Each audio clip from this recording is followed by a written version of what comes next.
These are bad, sick people.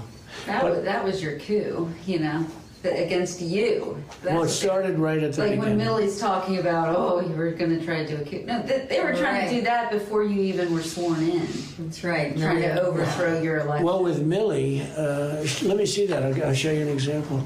He said that I wanted to attack Iran. Isn't it amazing? I have a big pile of papers. This thing just came up. Look. This was him. They presented me this. This is off the record, but they presented me this. This was him. This was the Defense Department and him. Wow. We looked at some. This was him. This wasn't done by me. This was him. All sorts of stuff. It's pages long. Look. Wait a minute. Let's see here. Wait a minute. Yeah. I just found, isn't that amazing?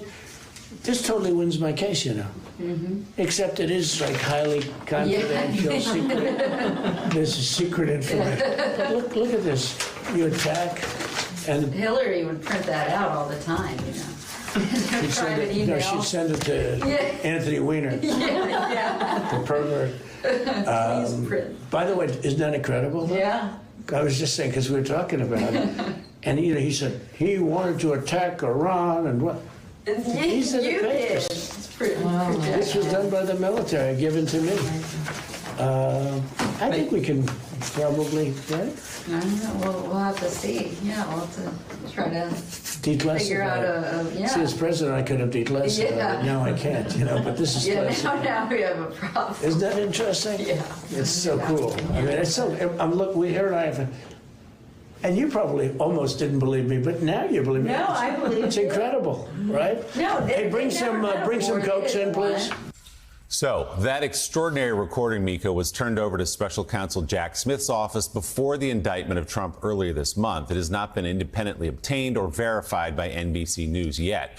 Reacting to that leak on social media last night, Trump attacked the Justice Department, as you'd expect, claiming the tape somehow exonerates him from wrongdoing. NBC News has reached out to the Trump team for further comment, but we've not heard back. So, Mika, he says on the tape, quote, it's highly confidential, then goes on to concede that he no longer, as a former president, can declassify things. We'll talk to Chuck Rosenberg in a second, but boy, when he talks, and it's all on tape. Well, and we've seen him do that in real time, and Joe and I especially, as he loves to show off stuff and kind of go on long tangents.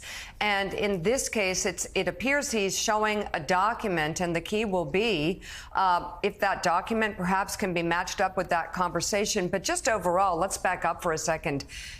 These people seem so, to use the Succession star, they're so unserious. These people are not serious. I mean, former President Trump is talking about a potential, attack on Iran as if it's a joke, joking with people about Hillary Clinton.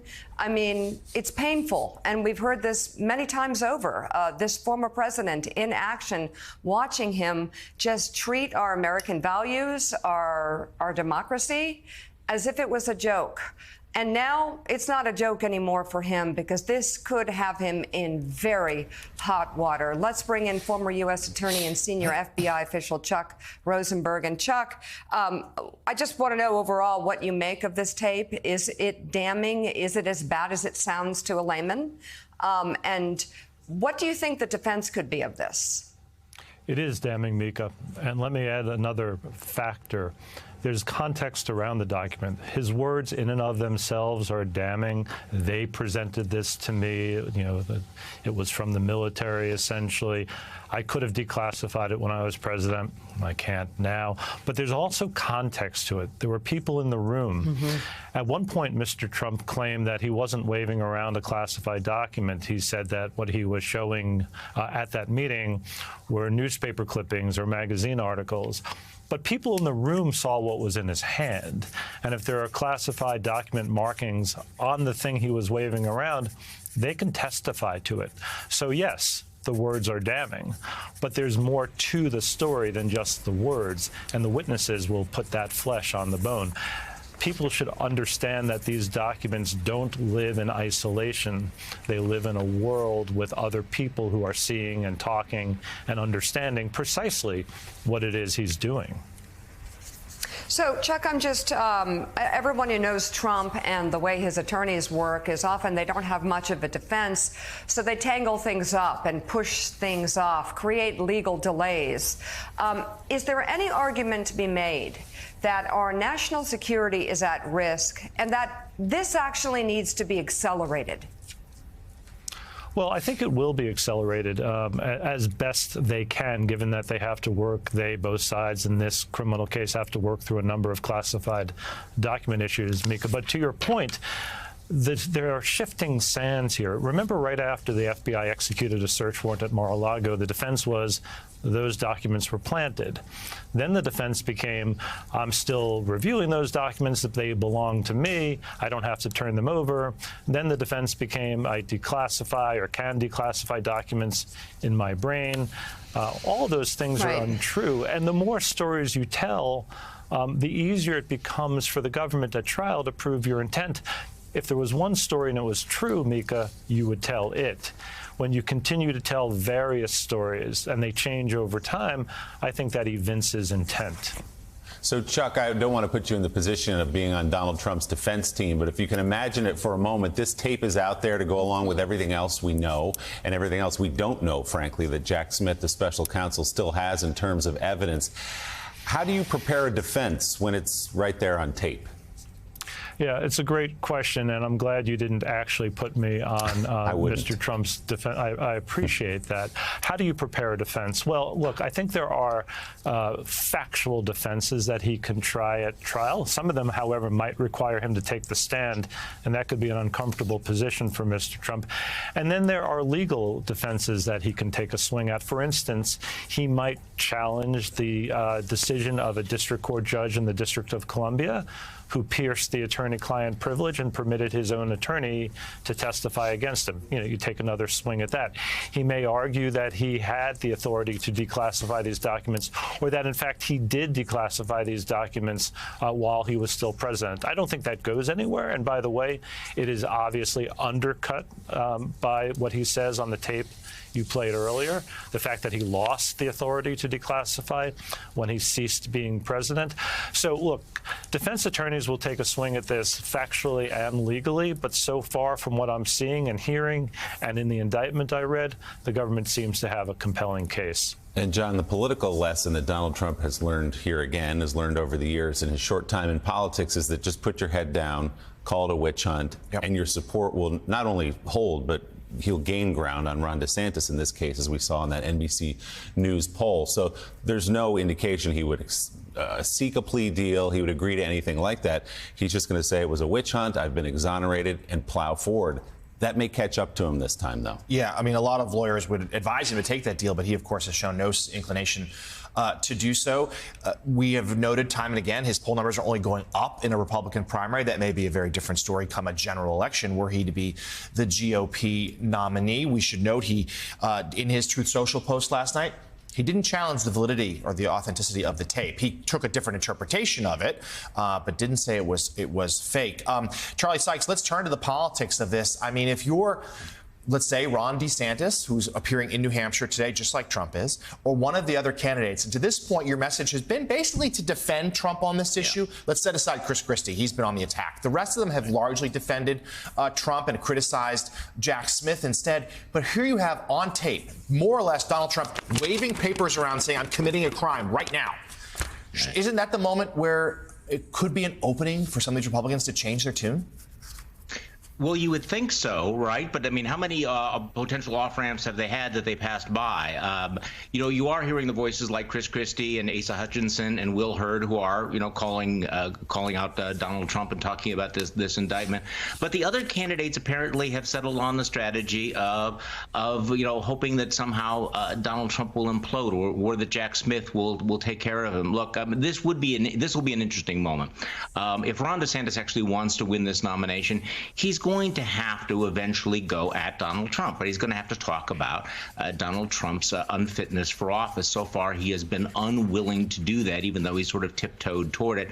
But I think this is the interesting question. Does this make a difference at all? My sense is probably not, even though this tape is extraordinary. I mean, not only do you have a former president of the United States admitting maybe multiple felonies on tape, but he's laughing in a cavalier manner about sharing war plans. You would think on Earth 2.0, where we have a rational political system, that this would be the definitive breaking point. But we've seen this show before. So until Republicans actually decide, wait, this former president actually, was laughing while he was giving away war plans that might have cost or might cost American lives, you have to assume that's going to be same old, same old.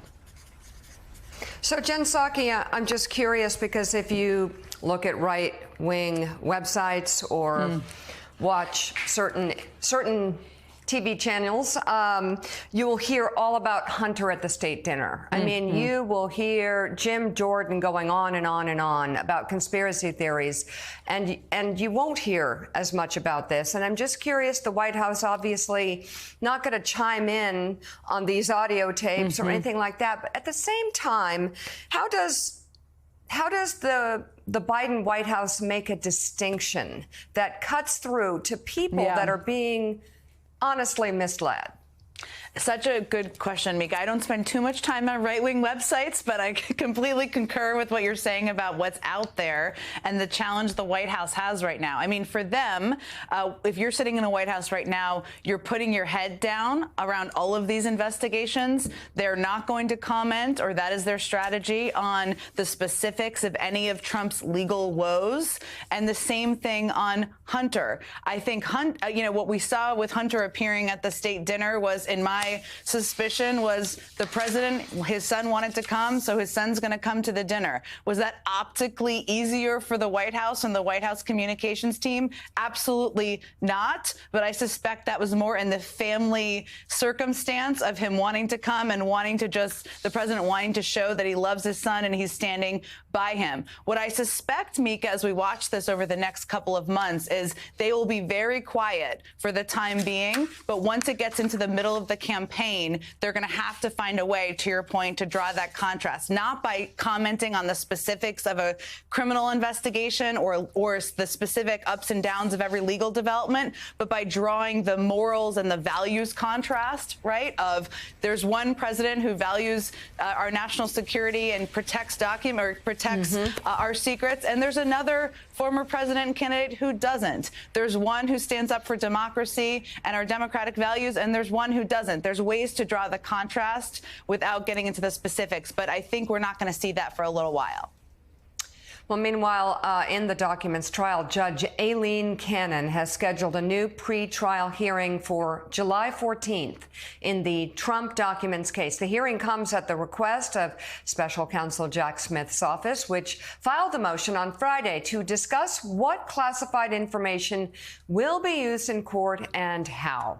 At the same time, Judge Cannon denied a separate request filed by Smith's office. She ruled that a list of 84 potential witnesses in the prosecution of former President Trump would not be kept secret. Smith's office wanted the list of witnesses with whom Trump is not allowed to communicate with about the case to be kept under seal. Judge Cannon stated in her order that prosecutors failed to explain why it was necessary to keep the names under wraps. Chuck, what problems do you see here? And also, what do you make of Judge Aileen Cannon's scheduling? She seems to be working at a pretty fast clip. But again, the complications come when you're dealing with classified documents and how to actually address those in court, but potentially keep them out of the public realm. Could that slow things down? Or back to my very first question, could that actually trigger an escalation because they're so serious? Yeah, lots of good questions, Mika. So as to the scheduling, some of that seems to me to be aspirational, but you have to set a date and get things going. That July 14th hearing ostensibly will be to begin to discuss how you can apply the Classified Information Procedures Act a statute that permits the government and the defense to redact or substitute certain phrases in classified documents so that they can properly and sort of acceptably be made public.